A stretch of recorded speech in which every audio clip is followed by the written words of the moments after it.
Well, good evening, and thank you very much for having me to come out and speak to you today, and thank you for coming out in the evening. It's very hard sometimes to get people out of their houses once they've gotten settled in. Once they go home, they think, oh, no, no, no, I'm not going back out again.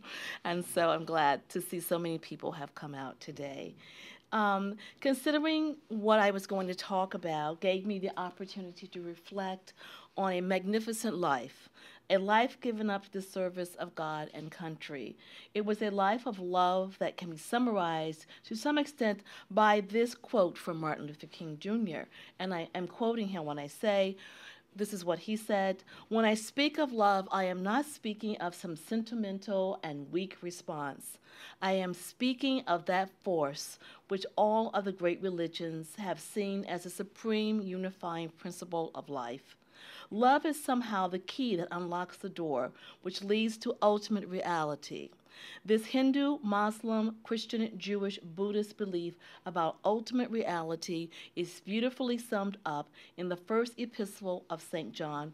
And here Martin Luther King quotes St. John when he says, "Let us love one another, for love is God, and every one that loveth is born of God, and knoweth God.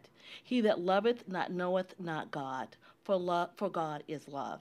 If we love one another, God dwelleth in us, and his love is perfect in us." So today I'm going to talk about Martin Luther King and his legacy, the work that he did, and the legacy that he has, and reflect a little bit about what he would think about contemporary society. When I'm talking about Martin Luther King, I will talk about him as the activist. I will talk about him as a pacifist. I will talk about him as a man of God. But I will not be talking about his personal life today. If you have questions about it, you're welcome to do so. You know, we all are called to do something, and often it doesn't seem like it's very important. I think he was blessed in the way, in the sense that he was called to do something very important, and he was able to do it. But that, as among all of us, did not make him a perfect person. His mission was one of perfection, but not himself. And so I'm going to talk about that mission today. I first came to know of Martin Luther King as a child. I grew up in the segregated South during the years when Dr. King and all the other exemplary martyrs, heroes, and heroines were working and sacrificing their lives for my freedom, for our freedom. Martin Luther King grew up as I did, in the South, in the home of a loving, disciplined family led by parents determined that their children would be better off than they had been, despite the lingering oppression we all faced. Dr. King was born on January 15th in 1939 in Atlanta, Georgia. Like my mother, who was 3 years older and had grown, I'm sorry, 29, and had grown up in the countryside of South Carolina rather than the urban center of Georgia, King and his siblings faced a terrifying force of violence, exclusion, and marginality that defined the Black South. In the year before he was born, the Great Depression hit America. Hardest hit were African Americans.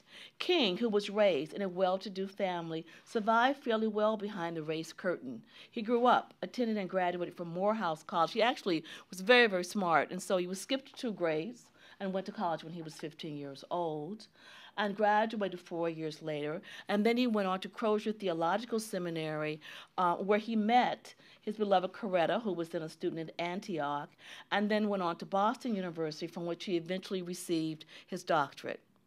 If King had not been African American, of course, the path before him as a well-educated man in post-World War II America would have been bright with endless possibilities. As it turned out, he would encounter endless possibilities, usually not particularly bright ones. He returned to the South, a South that I soon was to be born into. In my home state of Virginia, as throughout Martin Luther King's Jr. South, the racial divide was complete. Children did not attend the same schools. You could not visit the library at the same time as whites. You could not eat in restaurants, try on shoes, or clothes in department stores. You could not sit in the same waiting rooms and the same movie theater, drink out of the same water fountains. Hello.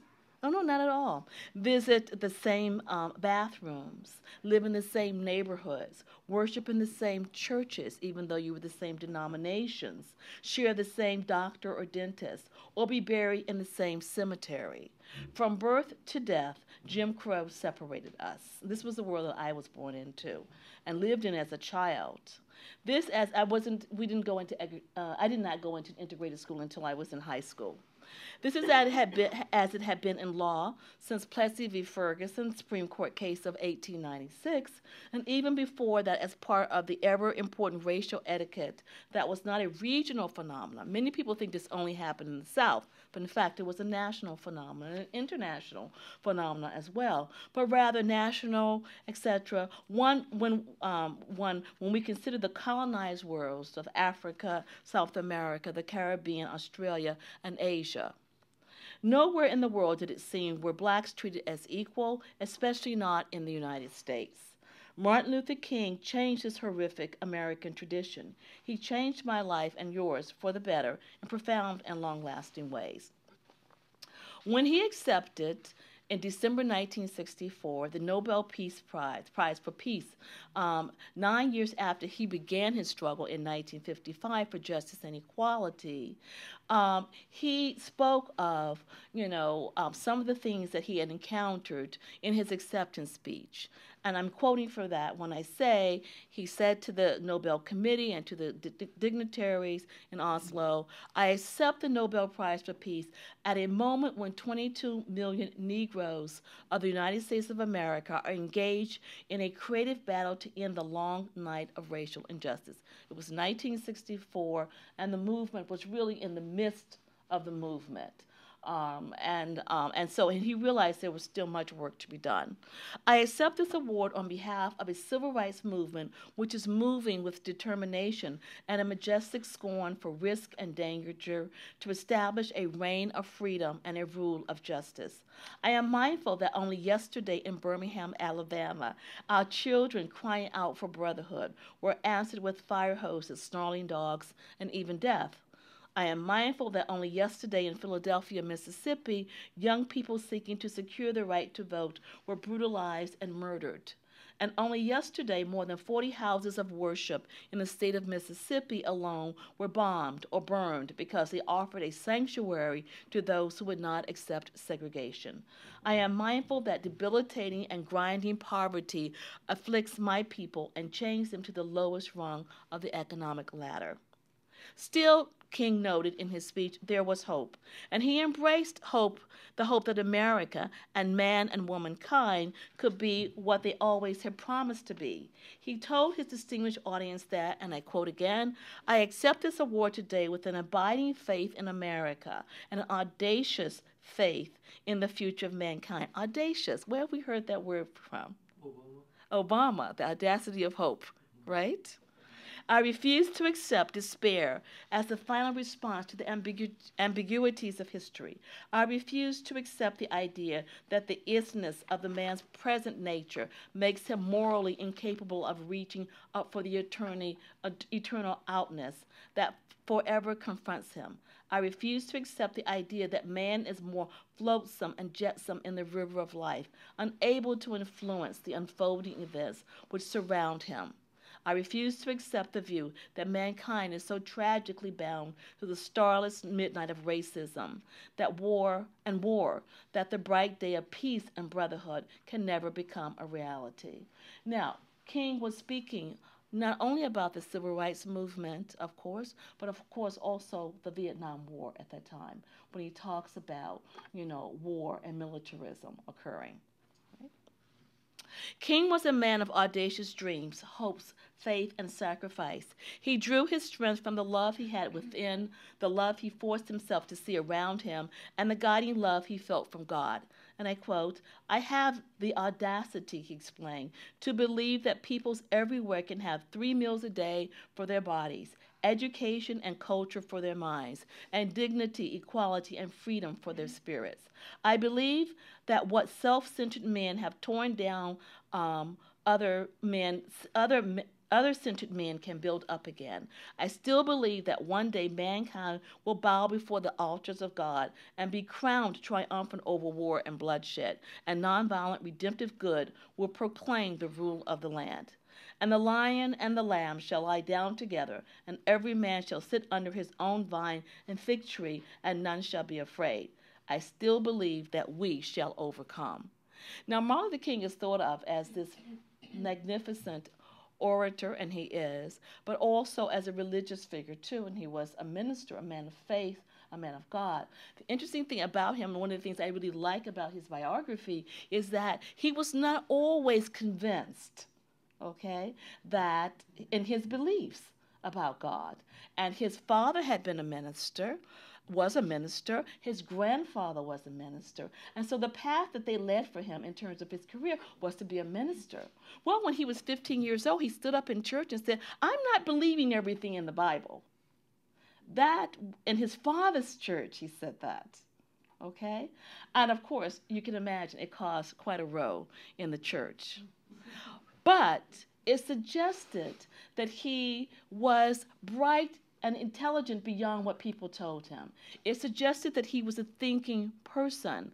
It was a suggestion that he felt the freedom to question, everything, even God's word in the Bible as presented to him by his ancestors, his father and his grandfather, and his very patriarchal family that he grew up to, in. And so his freedom of thought, his freedom to question, to call into question what was a given, in his own household, I think, bodes him well in terms of it helped him to question society that he grew up in, okay? Because he grew up in society behind the race curtain.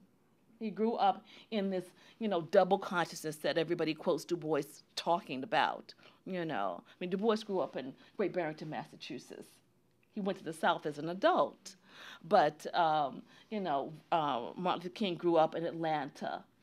And so, and believe me, Atlanta is very Southern. So Martin Luther King Jr. was killed on April 4th, 1968 in Memphis, Tennessee, where he had gone to support the strike of local sanitation workers. He was then he was 39 years old, a young man, a father of 4, and the husband of a beautiful, intelligent woman, a minister to all who would listen and follow, a scholar of the troubling conditions of man and womankind, an activist for peace, equality, and dignity in the face of searing violence, in the face of an inequality sanctioned by law, in the face of custom and a society determined to prop up the dignity of one race on the degradation of others. Martin Luther King Jr. accomplished so much in such a short period of time. Through leadership of the Montgomery Improvement Association in 1955, the young minister led the way to the end of segregation on public transportation. You have to understand that Martin Luther King left Boston University, okay, and went straight to his job as a preacher at a church in Montgomery, Alabama, just as the NAACP there was deciding to challenge segregation on public transportation. Okay? He didn't go to do that. He went to start his career as a minister. All right? He had been married for 1 year. His wife was about to have a baby. He was a new guy in town. And all of a sudden, he hears all this about, Rosa Parks. She's been arrested. We're going to challenge it. We're going to boycott. And we'd like for you to lead the boycott. What do you think he thought? He probably thought, wait a minute. Why am I the new guy in town being chosen to do this? Why don't you get, the president of the NAACP, or why don't you get the minister for some of the other big black churches in town? Am I like, the dummy, the sucker who's going to buy into this? And so, but they were able to convince him to do so, primarily because he was an outsider, because they knew that the establishment did not know what to expect from him. Okay, he was very well educated. He had, these wonderful credentials. So did his wife, and they thought, okay, let's choose him.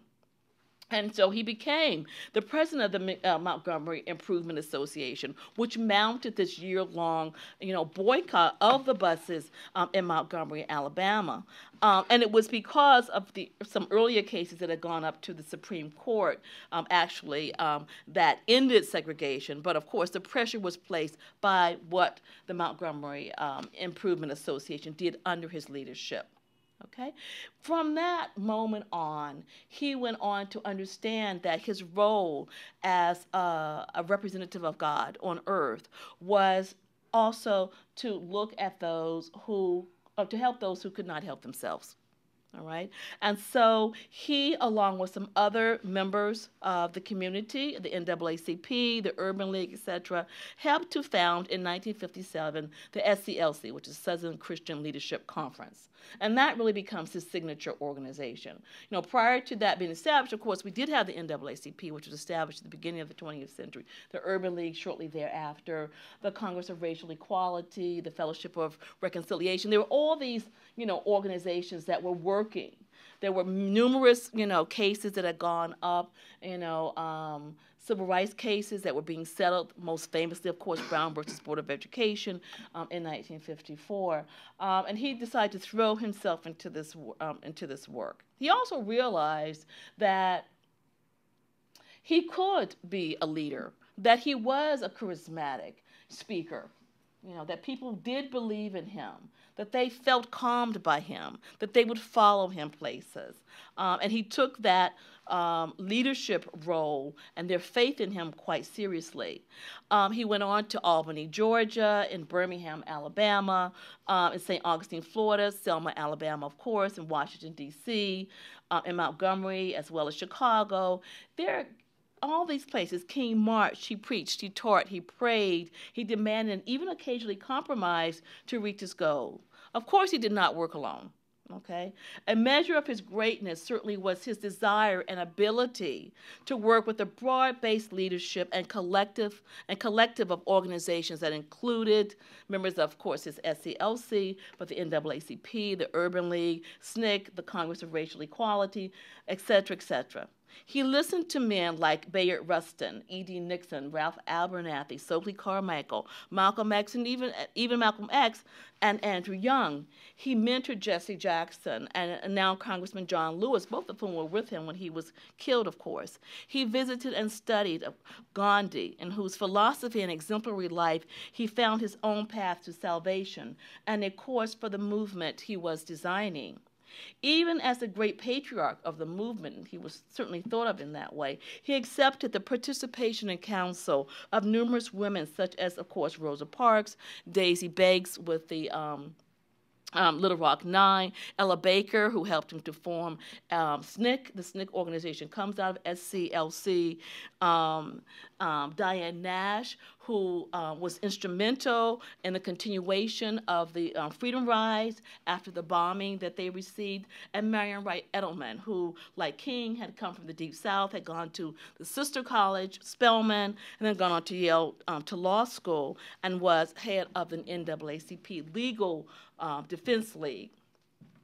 Along with the other civil rights activists, he mourned the death of fellow activists such as Medgar Evers, Viola Liuzzo, Cheney, Goodman, and Schwerner, and of course was heartbroken when the 4 girls were killed in Birmingham, Alabama in 1963 at the 16th Street Baptist Church. No one can deny that the results of King's actions, collaborations, and sacrifices were stunning and lasting. We have, as a result of his work and the work of many others alongside him, the Civil Rights Act of 1964, which is the most comprehensive, civil rights act since the Reconstruction era. It basically guaranteed the rights that were guaranteed to Americans in the 14th Amendment, and the Voting Rights Act of 1965, which allowed for blacks to receive the right to vote, as had been promised first in the 15th Amendment and then later in the 19th Amendment. And these were the definitive hallmarks of the movement. Martin Luther King Jr. was tireless in his drive to bring civil and human rights to those who did not have it. Between 1955 and his death in 1968, Dr. King traveled over 6 million miles, gave over 2,500 speeches, wrote 5 books, was arrested more than 20 times, and was under constant threat to his life and the lives of his family. Eventually, of course, he was assassinated. Although he was asked to confer with Presidents Kennedy and Johnson, as well as other high-ranking members of the president's staff, the FBI Director Hoover had him constantly followed. And Attorney General Robert Kennedy authorized wiretaps. King was considered a dangerous communist or related to dangerous communists in some official quarters, very high quarters. But not even this kind of official condemnation put an end to King's pursuits. One of the things that is absolutely important, I think, to realize about Dr. Martin Luther King Jr. is that he was not afraid to embrace change. Just as I said, he was not afraid to question the status quo. He was not afraid to embrace and to even demand change in southern towns and countrysides, in Midwestern, northern, and western cities, in his organization or in himself. He allowed himself and his ideas and ideals to evolve. To this end, Dr. King traveled, read widely, listened to many voices, spoke to the people, stayed in their homes, visited their places of work, and his contact with them, those of so little social, political, economic, and even intellectual power, informed his consciousness and his agenda. Now, the interesting thing about Martin Luther King is that, of course, he is one man in a large, huge movement. Okay? He is one of the most important men, but there are other important men and women as well. His organization, SCLC, is exemplary, but there are other many important organizations too, as I said, the NAACP, the Urban League, the ones that we really still hear a great deal about today. And the movement changes dramatically from the time that he becomes involved in 1955 until his death in 1968. After, for example, the Voting Rights Act is passed in 1965, many people thought the movement should end. Many people thought, okay, now you have the 14th Amendment is now taken care of, the 15th Amendment and the 19th Amendment, they're all taken care of, okay? On the books, the legal statutes, federal law now mandates equality, an end of segregation, okay? And the right to vote. So people can exercise, their right to participate in government. This should be the end of it, right? Many people believe this, and particularly in the White House, President Johnson really believed it. And to give him credit, he had done an enormous amount, more than anybody else, probably since Grant, or Lincoln, if you've just seen the movie, with the 13th Amendment, or the radical Republicans at any rate, to make certain that blacks had equality within the society. And so Johnson was really, taken aback when there were the riots that occurred in the cities, in 1965 and 66 and 67. He didn't understand what was going on. He had broken with the Dixiecrats, who were his major political base, and they had demanded that John Kennedy put him on the ticket, when he ran for president. He had broken with his, good old boys from Texas and the Deep South where he came from to embrace civil rights. And he had delivered. He delivered, the Voting Rights Act of 1965 and the Civil Rights Act of and he had also created the War on Poverty. Okay, he had looked at blacks and poor people in the cities and said, okay, I'm going to create, this program that is going to provide jobs, it's going to provide better education, it's going to provide housing in 1964. So many people felt, okay, this is it. It's over. All right. But King didn't feel that way. He hints at it even in when he received the Nobel Prize in 1964. And of course, many people would have thought, okay, you've got the Nobel Prize. This is your crowning achievement. Of course, everyone internationally realizes how important you are, what you've done. But he hints at it. He talks about, economic inequality. All right? He talks about cultural inequality, the way in which people are viewed within the society. He hints at it there. And of course, he is being challenged now by other people in the movement to take over. He wanted SNCC, the Student Nonviolent Coordinating Committee, to really be under the umbrella of his organization, SCLC. And they worked in tandem with them, but they were the younger, brasher, more radical branch of what he was trying to do. And by 1965, they really had decided to go a different way. They were no longer interested in, nonviolent confrontation. They were no longer just interested in civil rights in terms of legislation. And so Stokely Carmichael becomes president of the SNCC organization, and he begins to talk about Black Power in 1966. Okay? Malcolm X arises out of the Nation of Islam in the early 1960s to talk about, Black nationalism, Black separatism, and standing up, militarily, standing up violence for violence with those persons who would harm. And these people were, really challenged Martin Luther King to place aside his methods for change. They challenged him. Now, Martin Luther King, again, was not a person with a closed mind. He spoke on a couple of occasions with Malcolm X.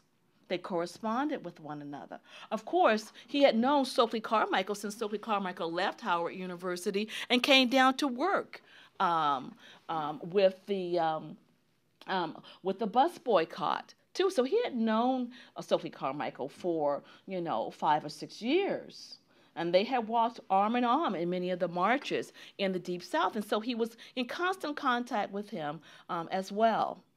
And he also, as a result of doing that, and also I think by just traveling throughout the country and going to Chicago and going to Boston and coming to Los Angeles as well, he began to see that it wasn't just about race, it also was about class.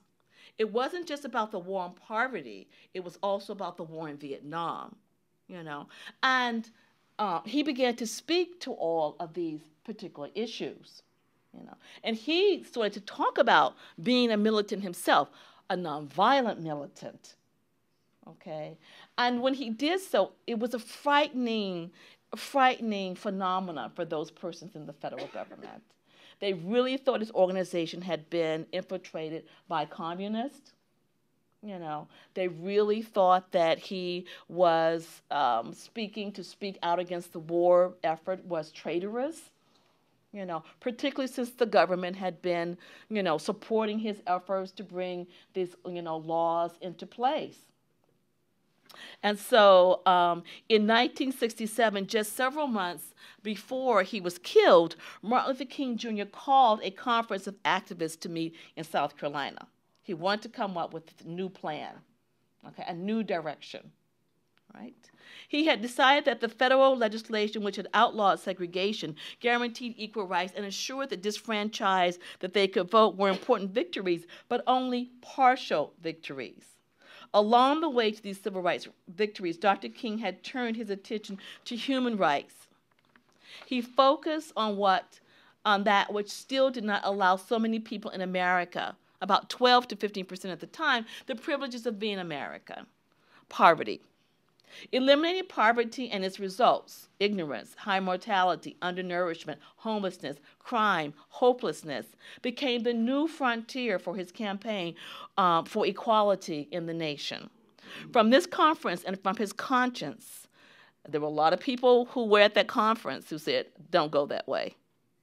Okay? Martin Luther King launched the Poor People's Campaign. It is this part of his legacy that I'll spend the next few minutes talking to you about, because I think, unfortunately, it resonates so deeply in our society today. Approximately 35 million Americans in the United States lived below the poverty line in 1967. Today, about 46 million people do. Okay, it's about the same percentage, actually. Well, actually, it's 12% in 1967. It's about 15% now, or it was in 2010. It's probably improved somewhat. A majority of these people in King's era, as today, lived in cities and were racial minorities, particularly blacks. Indeed, the poverty rate for blacks in 1967 was closer to 25%. And I was teaching my class. I was teaching the civil rights movement in my class at UCLA for the last 2 weeks, and I said to them, what was the four-letter word in the election this year? What was the word everybody was afraid to say, as if it would be the end of their careers? It was poor. How many times did you hear anybody from whether Republican or Democrat or Green, say the word poor? It was all about the middle class. Or they talk about income inequality. Oh, income, but they wouldn't say the word. Right. They would absolutely not say that word. Poverty. They wouldn't even say poverty. I mean, I think Obama mentioned it once. I think he said the word poverty once in his inaugural speech yesterday, because I was listening for it. Okay, dude, you made it back. You can say the word now. Okay. I didn't think he said poverty once. Okay. But you're not supposed to be poor in the United States. If you're poor in the United States, there's something wrong with you. There's nothing wrong with the government. And of course, it was that way then as it is now. Okay. You did mention that little girl, though. The little girl he wanted to go to school? No, even a little girl who's born into poverty. That's right. That's the one time he used the word. Yeah, I remember he used the word one time. Yes. Okay, so Dr. Martin Luther King Jr. and the Southern Christian Leadership Conference organized a Poor People's Campaign to address issues of economic injustice. King and his associates realized that poverty, particularly urban poverty, as a result of the riots in Newark and Detroit in the summer of 1967, was another form of oppression that had to be, dealt with. They did not focus their attention just on African Americans, however, but rather the national poor across racial and ethnic lines. Okay, and now we see another evolution in King's campaign. It's not just to talk about the plight of African Americans, or as we would call Negroes at the time, but to talk about all poor people. So he reached across in what he called the second phase of the civil rights struggle to persons of different races, particularly American Indians, Latinos, Asian Americans, and as well poor whites who lived in Appalachia and those other areas that, traditionally people think of as the poor living in. It would be, he predicted, the most difficult phase of the rights struggles that is even more difficult than desegregation and voting rights equality. Now, wow. Okay. That is really something else. One of the things is that it's no longer located in one group. It has many more implications because it's located nationally. There are many people from almost every group who could claim that they were poor, and that they were therefore not being able to take advantage of the vast resources of the nation as American citizens. And so this resonated much larger, really, than the Civil Rights Movement. The Civil Rights Movement really was a movement of the conscience of America. Can you live in a country where people are treated this way? As a moral person, as a Christian, as a Jew, as a Muslim, as a Buddhist, if you have this sense of morality. Now he was saying, though, that it's not just the black people who need to protect it. It's lots of other people, The potential for organizing, for, challenging the status quo, the United States government, particularly at this moment when the Vietnam War is reaching its height, is escalating so quickly, seemed as if it was, dangerous, as well as a slap in the face of the federal government. So the United States was deeply committed financially to the Vietnam War in 1967. President Johnson's war on poverty, which he created in 1964, had been stalled financially, the Reverend King believed, in order to support the war effort. In other words, King was now asking not just for moral and legal support, but a monetary commitment to fix a domestic problem that would interfere with an international and diplomatic priority, which was the war. Quote, "We aren't merely struggling to integrate a lunch counter now," King told a Los Angeles audience in June 1967, quote, "We're struggling to get some money to be able to buy a hamburger or a steak when we get to the counter." King knew that he had to attack poverty. He wanted the federal government to take it up as a major agenda item. But how was he going to get them to do it? Now, again, King is not only responding to his own evolution of conscience and his own sense of what should be happening, but also to those other organizations that are acting at the time. You know, if you look at the Black Panther Party, for example, one of their platforms was for, certain kinds of schools, better schools. One of their platforms was for free school lunches. One of their platforms was for, jobs for everyone. One of their platforms was for health care for everyone. All right. So what he wanted to do, he realized that these were real issues. Right. But he didn't want those issues to be acquired through violence, through a kind of radicalism that the average American would not accept. So he wanted to fold those legitimate concerns into his organization, into his campaign. Now, Marion Wright Edelman, who headed the NAACP's Legal Defense Fund and was a friend of Martin Luther King, suggested that King organize protesters to act as lobbyists in Washington, D.C. She remarked to Dr. King that Robert Kennedy had advised her when she took him in 1967 to the Mississippi Delta. You may have seen this film when Robert Kennedy goes to the Mississippi Delta and he sees the poor black people who are there, the poor white people who are there, and he says to Marion Wright Edelman on this trip, "You should tell Dr. King to take the poor people to Washington." Of course, his brother's no longer president. Okay, Johnson's president now, and Robert Kennedy wants to be president. So he says, you tell Martin Luther King to take the poor people to Washington, D.C., and demand that Johnson stop spending all the money on the Vietnam War and spend some money on poor people. Okay, and of course that was part of his campaign, presidential campaign, and turn his attention from the Vietnam War and put poverty and hunger, because Johnson put poverty and hunger on the back burner. In other words, Reverend King should bring his Poor People's Campaign to the seat of the national government and challenge President Johnson to turn his attention once again to the downtrodden in America. It was a radical idea, and many, even within his own camp, did not believe that it was the right course for King to take. They thought he was being too influenced by the radicals within the movement at the time.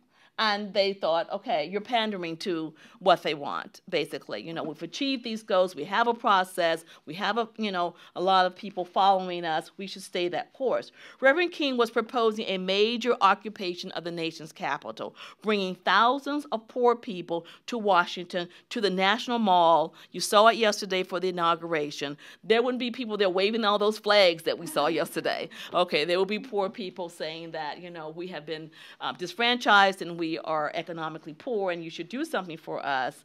And just not march for one day, as has happened with the March on Washington in 1963, okay, but to stay on the National Mall to occupy it, that's right, for weeks or even months until their demands were met. Okay. On December 4th, 1967, when Reverend King announced the Poor People's campaign to the press, he told them that, quote, "The Southern Christian Leadership Conference will lead waves of the nation's poor and disinherited to Washington, D.C. next spring to demand redress of their grievances by the United States government and to secure at least jobs or income for all." That sounds pretty radical. Okay? Before, King had worked on the local level. Selma, Albany, Birmingham, you know. Now, the federal government, he's actually accusing the federal government of not doing what they were supposed to do. We will go there. We will demand to be heard. And we will stay until America responds. That doesn't sound like Martin Luther King. People didn't understand. What in the world is he talking about? It doesn't sound like the nice minister who we see in all the photo ops with the president signing the bills of legislation. You know, it sounds more like Stokely Carmichael.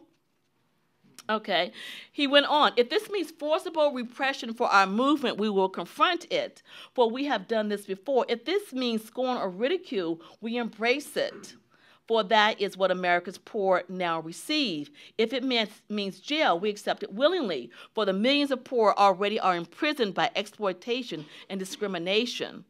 Okay? Exploitation, forcible repression. These don't sound like words that you would hear from Martin Luther King, you know. In short, we will be petitioning our government for specific reforms, and we intend to build militant, nonviolent action until that government moves against poverty. Okay, end of quote. King then set out about the work of gathering support, volunteers, and strategizing logistics to lead a successful campaign. He wanted the campaign to not just be about a Negro poverty problem, but also for the nation to understand that many were united in this kind of disability and discrimination. He reached out to the poor Native Americans, Appalachian whites, Chicanos, Asian Americans. King proposed an economic Bill of Rights, that mandated a $30 billion commitment from the federal government. Now, look, $30 billion is a lot today. You know, we're talking about 1967. $30 billion commitment from the federal government that would allow for full employment, a guaranteed annual income, and increased low-income housing. I would just like to be a fly on the wall when President Kennedy and when President Johnson heard that. $30 billion. What are you talking about? Okay? So he wanted, again, full employment to end unemployment, a guaranteed annual income, and increased low-income housing. Taking on a tone that reflected a kind of new militancy that indeed, he termed it militant disobedience, that many had not associated with King, he proposed sending 2,000 poor people to descend on the Mall in Washington, D.C. in order to meet with government officials and demand of them jobs, unemployment insurance, a fair minimum wage, and education for poor children and adults designed to improve upside down, their self-image and self-esteem. King planned to draw on all he had learned and used successfully in his other civil rights campaigns to disrupt the daily business of the Capitol by staging sit-ins at major federal agencies such as the Department of Agriculture and the Department of the Interior until Congress and the White House responded positively to his proposals. The longer the federal government delayed, King promised, the more the demonstrators would escalate their protests and the more protesters would arrive to carry on their activism. Still, King emphasized that the protests would always be nonviolent. Okay, so, you know, one of the things that I think is very interesting is using Washington, D.C. as a site of protest, because the whole world is watching Washington, D.C.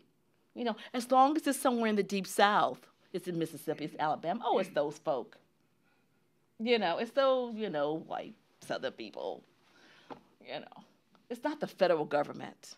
But when you bring the protest to the federal government, when you demand that, you know, the Capitol stop functioning, you know, until this happens, when you bring and they told them to come in old trucks and you know, and carts and mule trains, et cetera, bring whatever you have, show the world the shame of America, you know, how America is trying to liberate Vietnam but cannot, you know, feed its own people.